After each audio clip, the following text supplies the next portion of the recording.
Eu quero que vocês recebam com muita alegria. Por favor, abra o seu coração para ouvir a palavra do Senhor. Senhoras e senhores, Pastor Manuel Lima.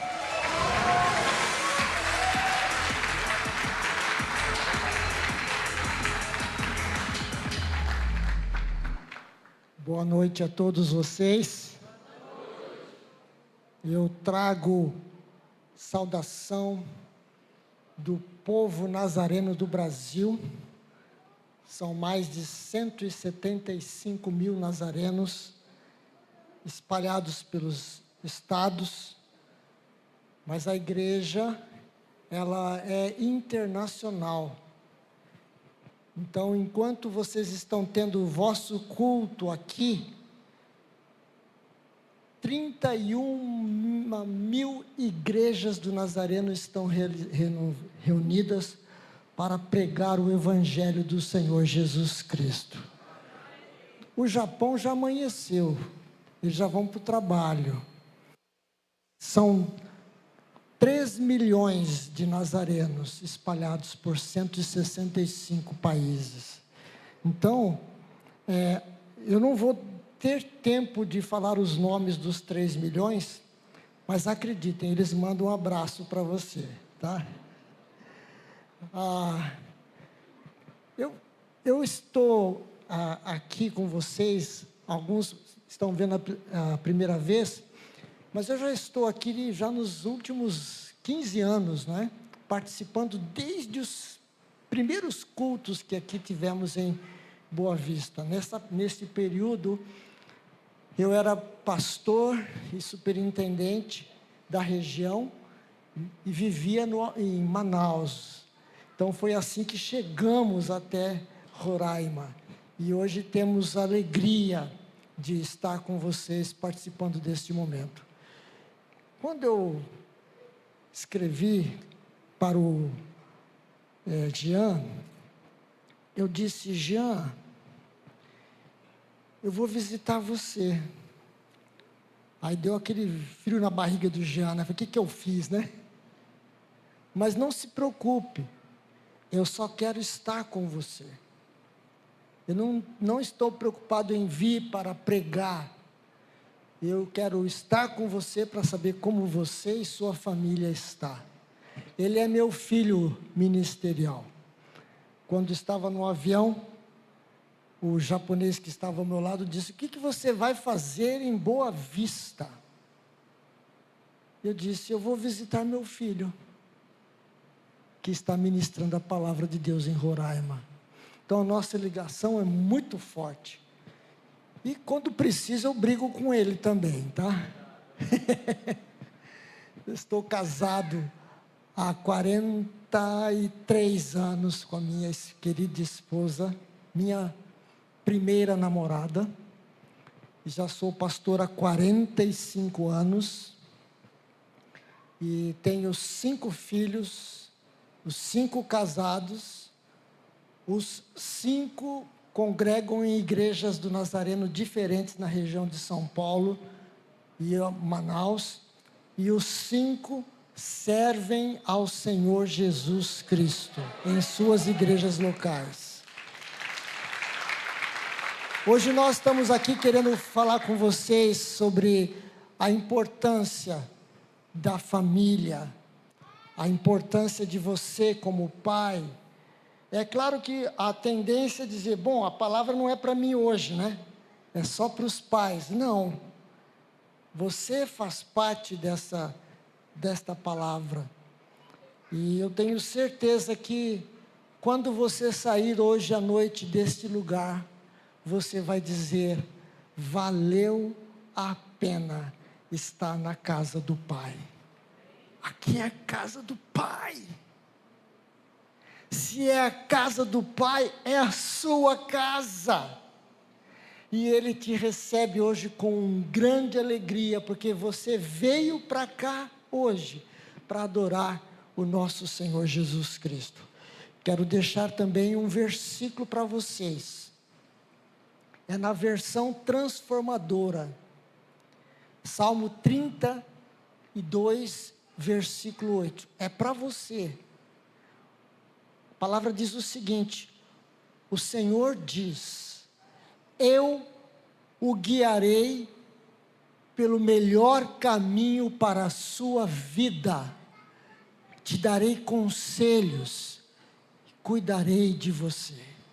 Eu vou repetir para você entender que o texto começa dizendo: o Senhor diz, eu o guiarei pelo melhor caminho para a sua vida, te darei conselhos, cuidarei de você.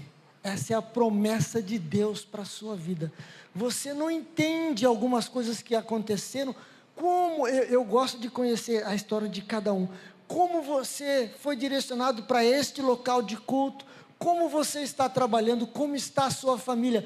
Se não fosse Jesus na minha família, eu não estaria aqui, porque o Senhor Jesus entrou na nossa família, através da Igreja do Nazareno, em 1931,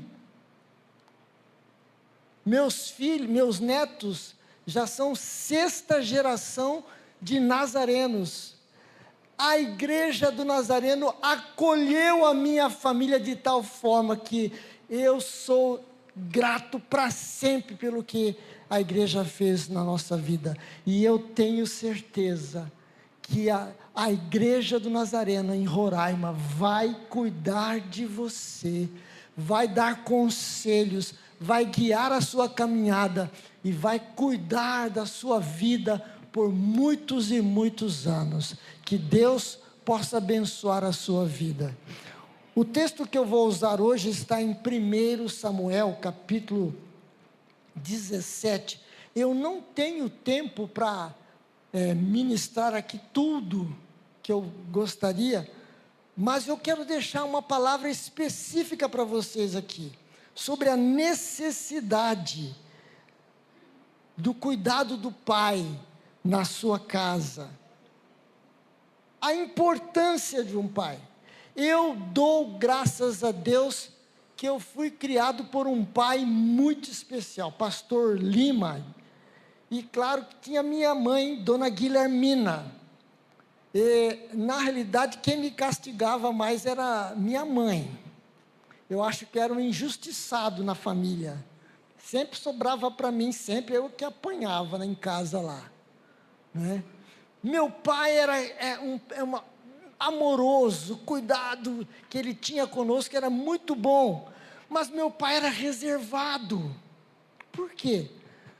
Porque quando ele nasceu, meu avô discutiu com a minha avó e ele mudou de país.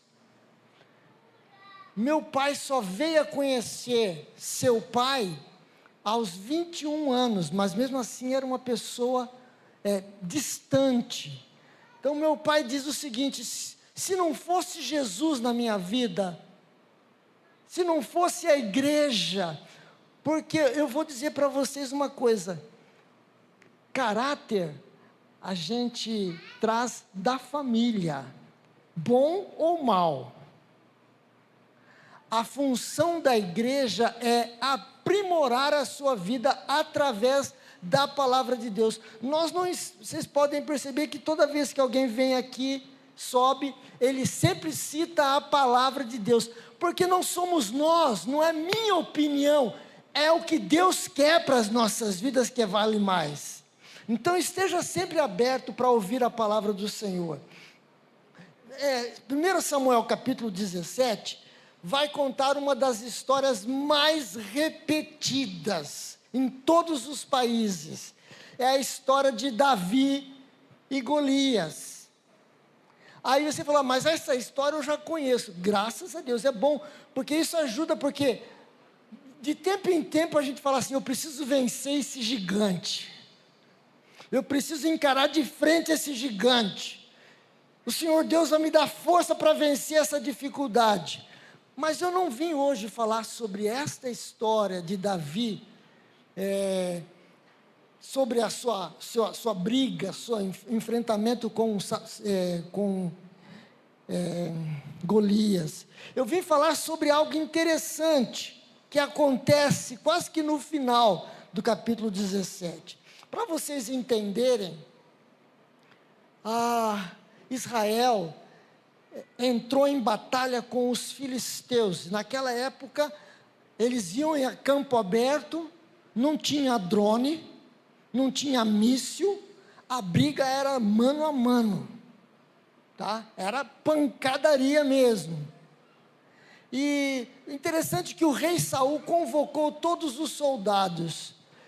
E o que acontece? Como é que esses soldados vão comer? Água, tudo que precisava. Não tinha uma caserna como nós temos hoje, o almoxarifado. Cada família cuidava do seu filho que estava no campo de batalha. E a história de hoje começa com 3 filhos de um homem chamado Jessé, que foi para a batalha. E Davi era o filho caçula. Tem filho caçula aqui hoje? Você é o caçula da família? Hoje o caçula da família tem do bom de melhor. O primeiro filho geralmente é cobaia dos pais. E bate, tal. Quando chega o caçula já vem assim, sabe? Cheguei. Por isso que alguns filhos mais velhos ficam bravos com aquele caçula. Você não sabe o que eu passei. E aí ele diz, e daí? Naquela época era o contrário. O caçula era o que servia a todos. Toda coisa difícil servia para ele. E Davi constantemente, ele era pastor de ovelhas. Ele tinha uma função fundamental na sua casa. Cuidar das ovelhas, do rebanho do seu pai. Mas Davi também era o responsável de levar a comida para os seus irmãos no exército, na guerra. E Jessé pediu para que Davi fosse mais uma vez visitar seus irmãos, levar comida e trazer notícia. Quando Davi chegou lá no arraial da luta, ele percebeu que alguma coisa estava errada. Porque não tinha guerra. E ele perguntou, e aí, já começou a guerra? E os irmãos até chamaram a atenção dele. Você só quer ver sangue cair? Sai daqui, menino. Ele tinha seus 17 anos. Aí ele descobriu que subiu um gigante Golias, com 3 metros de altura aproximadamente, guerreiro. Muitas vezes você vê homens gigantes hoje, mas tudo torto, né? Por causa da altura, os ossos não aguentam. Golias era de uma família de gigantes, eram guerreiros.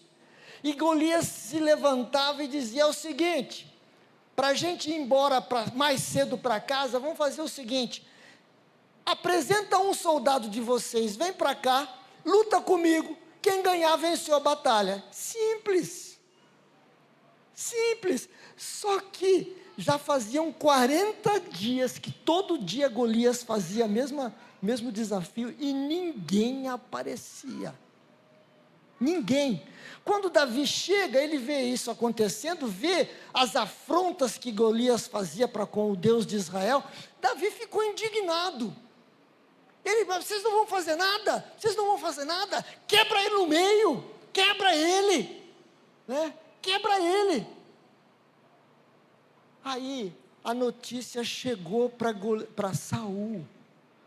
Saul, não tem ninguém se apresenta, não tem nenhum voluntário para dar um passo à frente. Só apareceu um garoto aí, de 17 anos, que ele disse que ele sabe como derrubar o Golias. Ele sabe. O texto diz que Davi foi levado na presença de Saul. Quando Saul viu Davi, falou: é esse aí?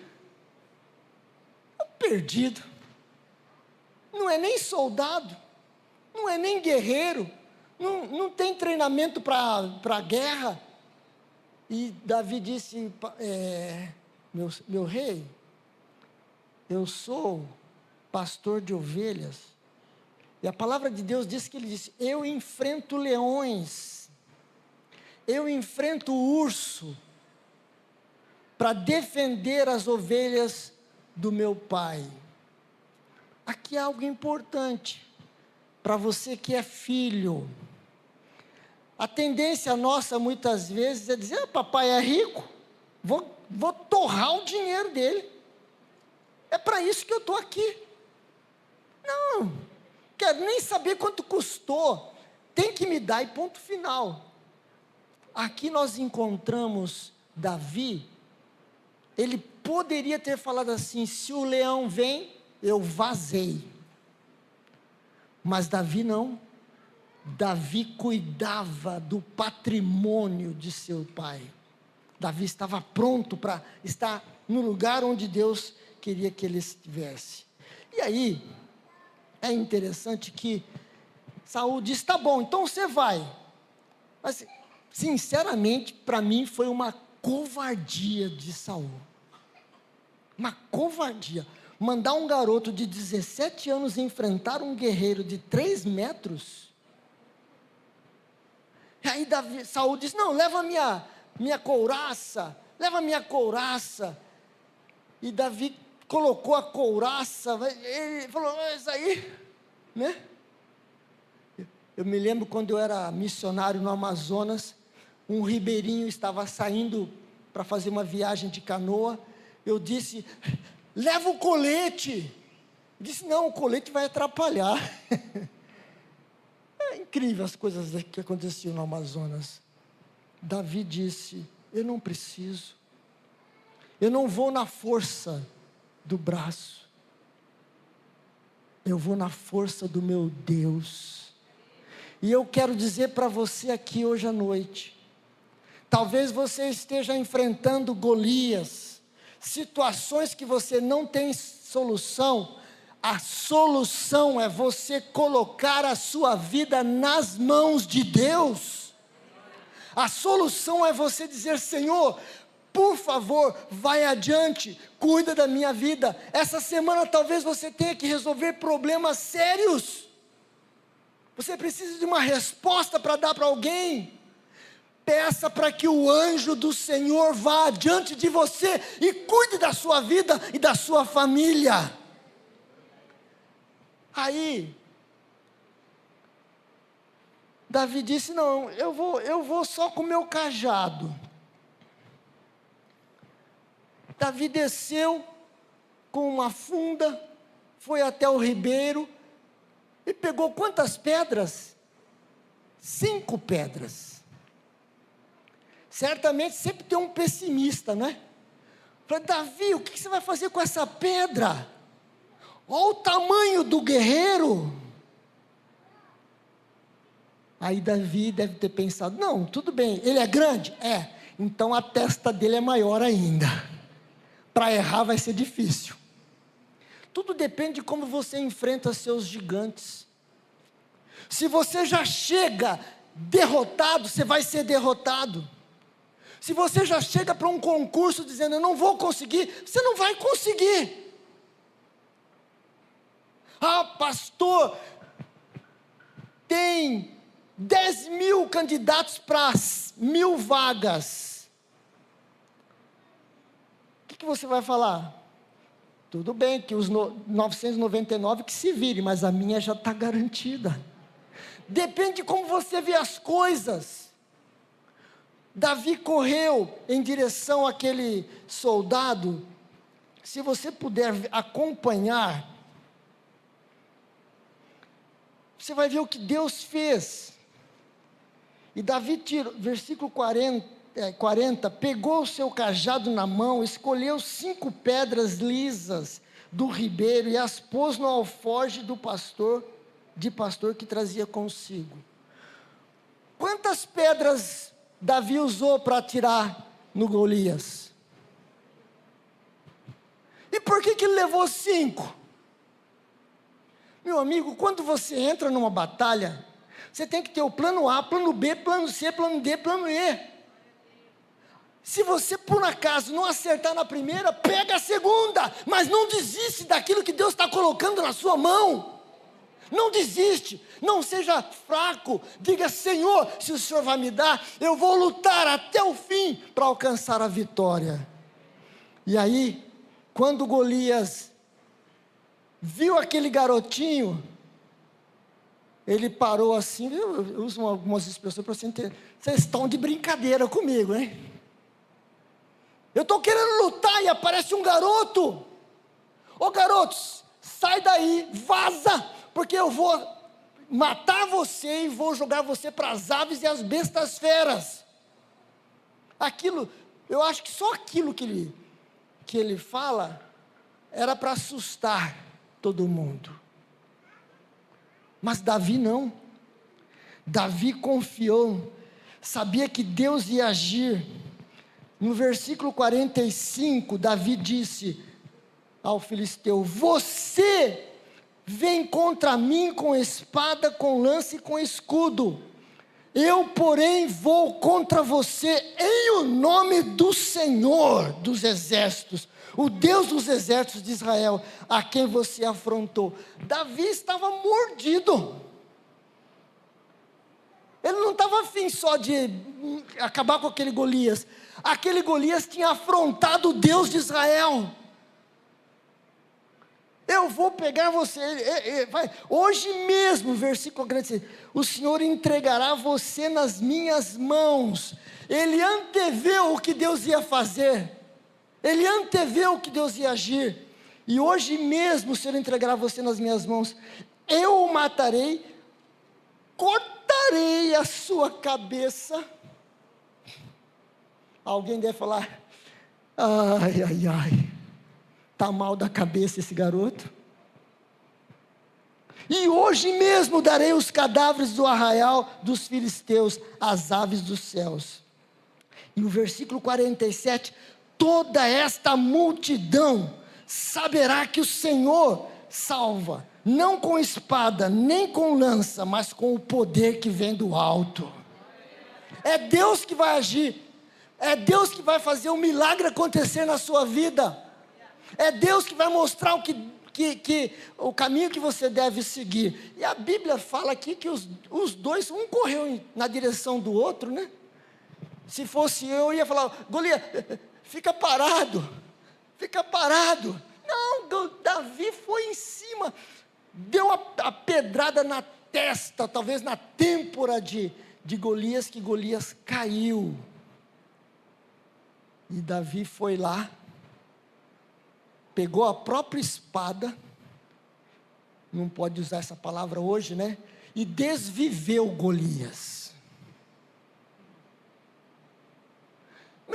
Vocês não estão entendendo ainda onde eu quero chegar. Agora que eu vou entrar. Olha o que diz o texto, no versículo 55. Quando Saul viu Davi saindo para encontrar-se com os filisteus, nem tinha dado a pedrada. Saul perguntou a Abner, o comandante do exército: Abner, aquele jovem é filho de quem? Coisa mais difícil para quem tem um líder acima é quando o líder faz uma pergunta e você não tem a resposta. Você já passou por isso? Aí você tem que dar uma enrolada, né? Aí Abner respondeu: juro pela sua vida, ó rei, que eu não sei. E o rei disse: então, rapaz, o que você está fazendo aí? Pergunte de quem é esse jovem é filho. E ele saiu para tentar descobrir quem era. E nisso, lembra aquele garotinho franzino que ninguém deu nada por ele? Aquele garotinho é chamado para estar na presença de Saul. E o que ele tinha na mão? A cabeça do gigante. Está aqui, meu senhor. Qual foi a pergunta que Saul fez? No versículo 58. Meu jovem, de quem você é filho? De quem você é filho? Saul não perguntou qual é o seu nome mesmo? Você é filho de quem? O que significa isso? Aquela força, aquela coragem daquele garoto, ele usou a palavra de Deus, ele foi treinado, ele foi talhado para momentos difíceis. Não é qualquer um que tem essa resposta, não é qualquer um que tem a reação que Davi teve. A pergunta foi: você é filho de quem, meu filho? Quem é seu pai? E hoje eu estou aqui com os pais da igreja. A sua responsabilidade como pai é muito grande. Infelizmente nós estamos terceirizando os nossos filhos. Quando o filho está enchendo a paciência, você fala o quê? Ah, vai ver um Netflix. Quando os filhos estão com um problema na escola, quem é que vai resolver o problema na escola? Geralmente a mãe.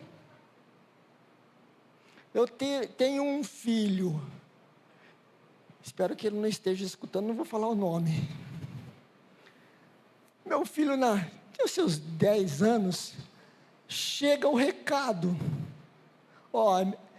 Compareceu um dos pais aqui na escola, porque seu filho passou a mão na menina.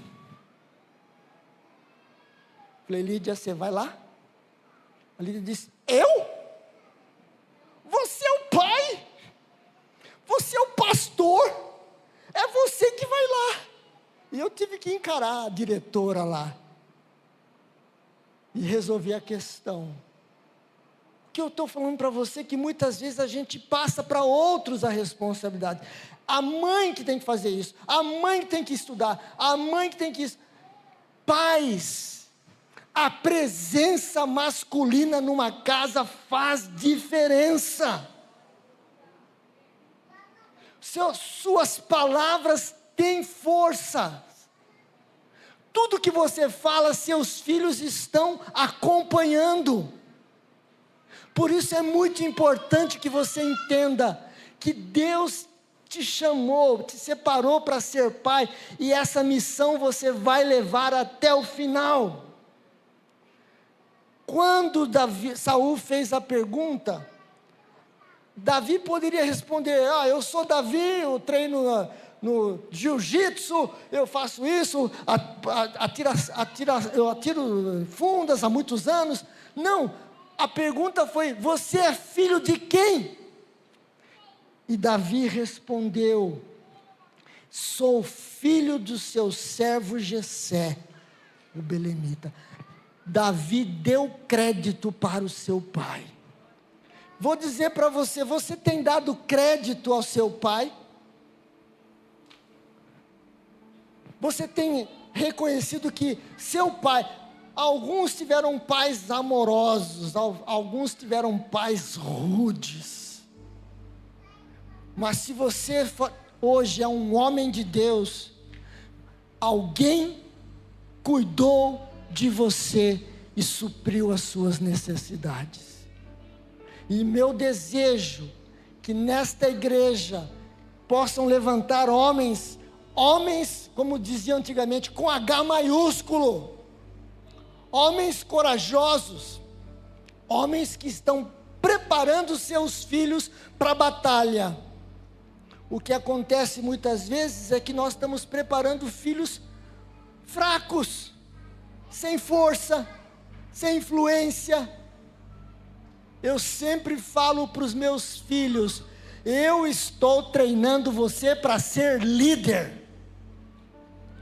E os 5, aonde estão, são líderes, porque eles entenderam que o legado que nós estamos dando para eles é de uma vida íntegra, uma vida cheia do Espírito Santo, uma vida consagrada, e uma vida de luta e batalha.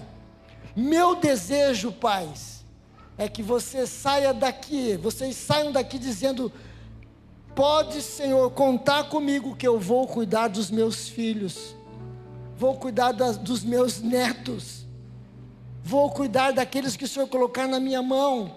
Como o pastor falou hoje, alguns são mães e pais, é sua responsabilidade, mesmo que você não tenha o cônjuge junto, você tem a responsabilidade de forjar seus filhos para a batalha, e o exemplo é você. Vamos ficar em pé.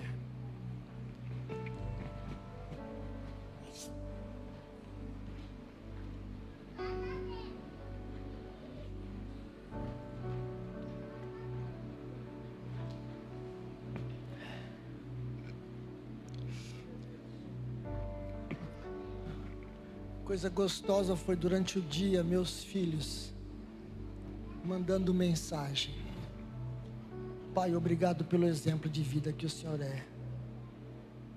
Pai, eu estou seguindo os seus passos. Eu segui os passos do meu pai. Algumas coisas que eu faço hoje, eu lembro do meu pai fazendo.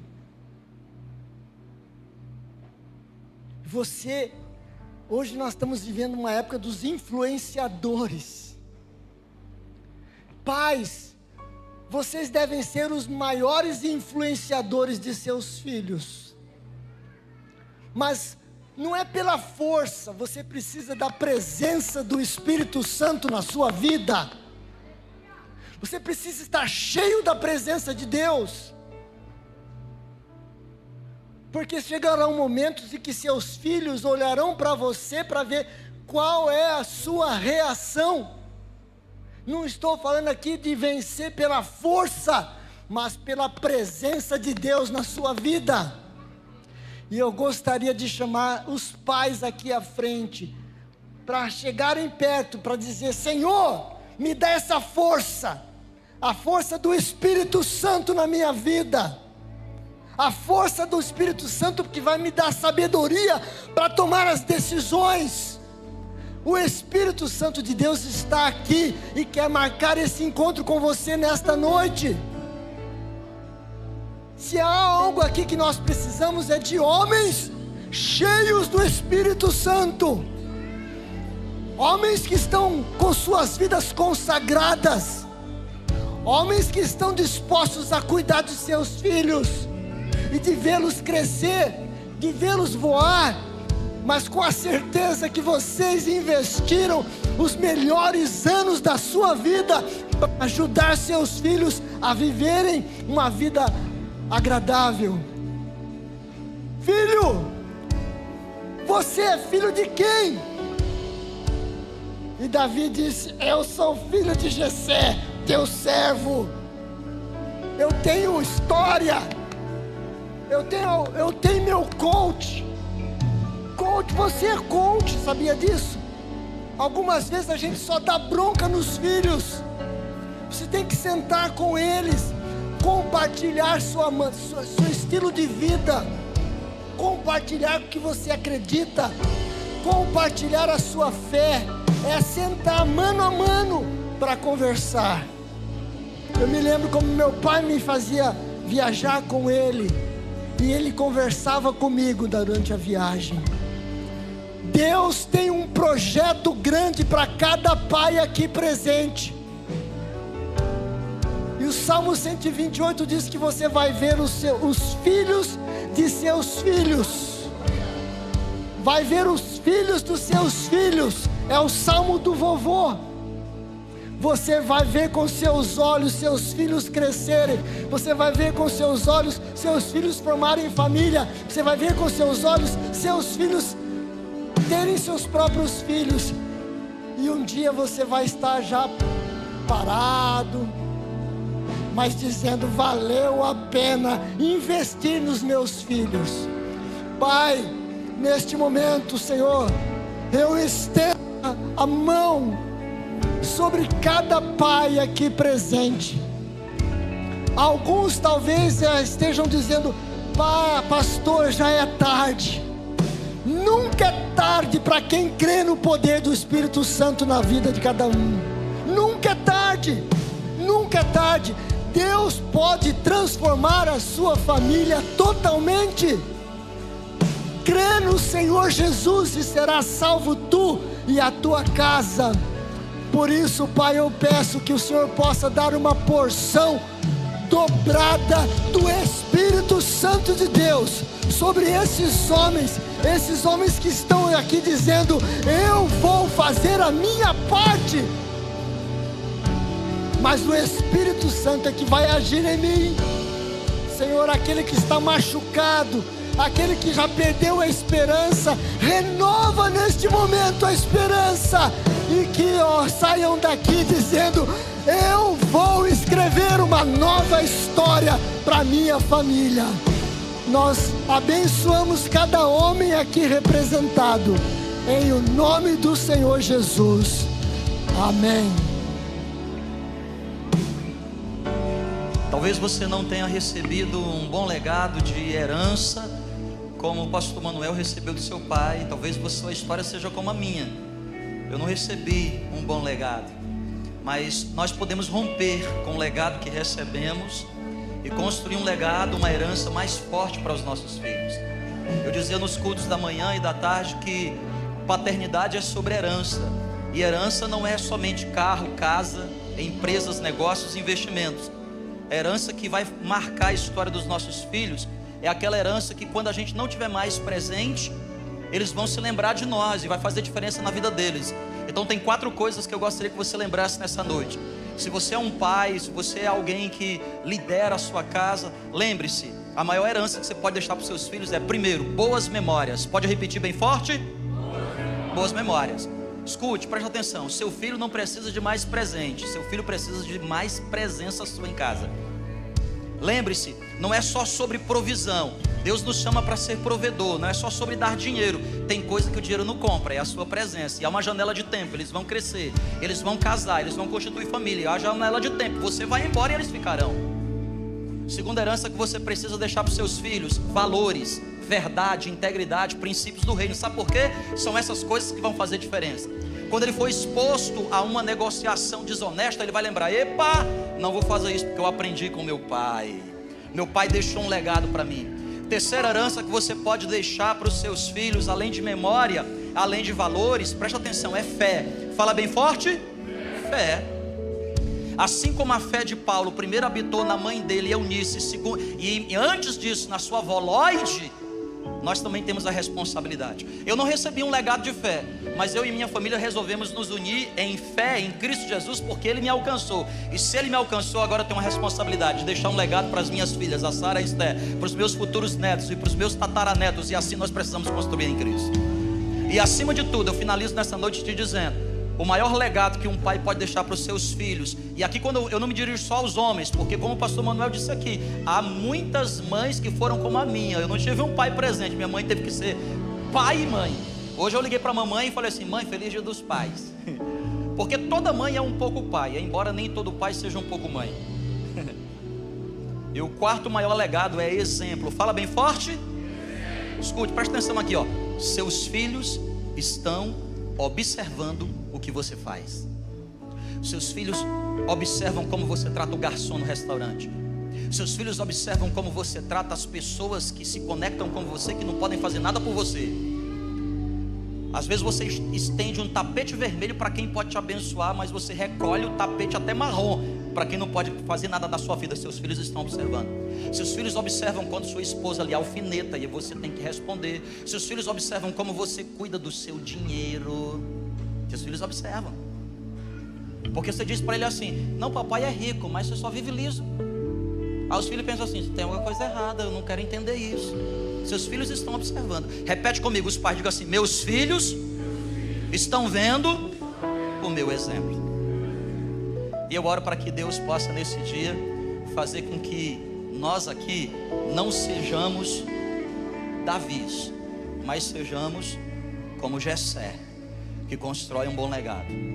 Muitas vezes nós não entendemos que a vitória sobre os gigantes dos nossos filhos não começou na gente, não começou neles, Começou no legado que a gente está recebendo.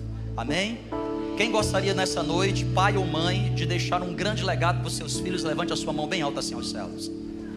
Pai, eu oro para que a bênção do Senhor acompanhe, que se cumpra na vida desse povo, Pai, o que está escrito em Deuteronômio capítulo 28, que se atentamente ouvires a voz do Senhor teu Deus, e se guardares todos esses mandamentos, eis que virão sobre ti, te acompanharão todas estas bênçãos. Bendita será a minha casa, bendito será o fruto do meu ventre, bendito será o fruto da minha maçadeira, bendito serão os meus rebanhos, bendito eu serei ao entrar e ao sair, bendito eu serei onde colocar a planta dos meus pés e as minhas mãos, abençoado será. Se você crê comigo, canta conosco, canta bem forte.